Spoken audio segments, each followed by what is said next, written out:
कसपटे कुटुंबियांना धमकवणाऱ्या निलेश चव्हाणच्या भावाला आणि वडिलांना वारजे पोलिसांनी चौकशीसाठी ताब्यात घेतल्याची माहिती समोर येते।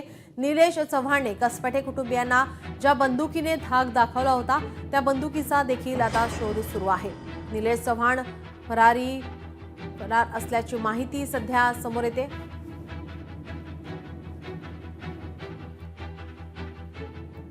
वैष्णवी हगवणे आत्महत्या प्रकरणी आता निलेश चव्हाणच्या घरावर छापा टाकण्यात आला। त्याच्या वडिलांना आणि भावाला पोलिसांनी चौकशीसाठी ताब्यात घेतलंय।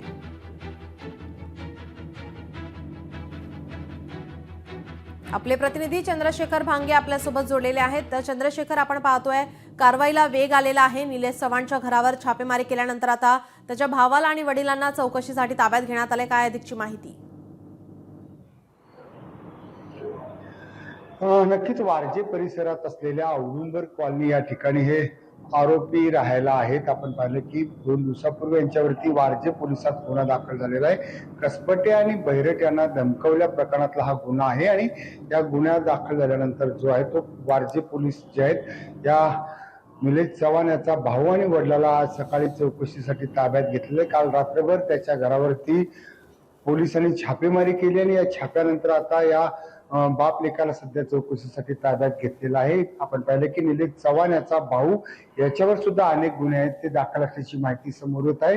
खरं तर निलेश चव्हाण सध्या फरार असल्याची माहिती समोर येत आहे। त्याच्याकडे पिस्टल आहे, ते पिस्टल सुद्धा आता त्याचा परवाना पोलीस रद्द करणार आहेत आणि त्याच्या जवळ जे लॅपटॉपमध्ये अनेक वेगवेगळे डिस्कवर जे आहे ते पोलिसांना मिळाले, त्याचा तपास पण पोलीस करत आहेत। एकंदरीत लोकशाहीने या सगळ्या गोष्टीचा पाठपुरावा केला होता आणि या पाठपुराव्यानंतर वारजे माळवडी पोलीस स्टेशनचे वरिष्ठ पोलीस निरीक्षक विश्वजित कायंगडे यांनी छापेमारी केली। त्यानंतर आज सकाळी त्याचा बाप आणि त्याचा भाऊ या दोघांना चौकशीसाठी वारजे माळवडी पोलीस स्टेशन या ठिकाणी सध्या त्यांची चौकशी सुरू आहे। त्यांच्याकडून काय माहिती भेटती का याचा प्रयत्न पोलीस करत आहेत, परंतु निलेश चव्हाण हा आता फरार झालेला आहे। जी, धन्यवाद आपण दिलेल्या सविस्तर माहितीसाठी। लोकशाही मराठी ऐका, पहा, जागरूक रहा।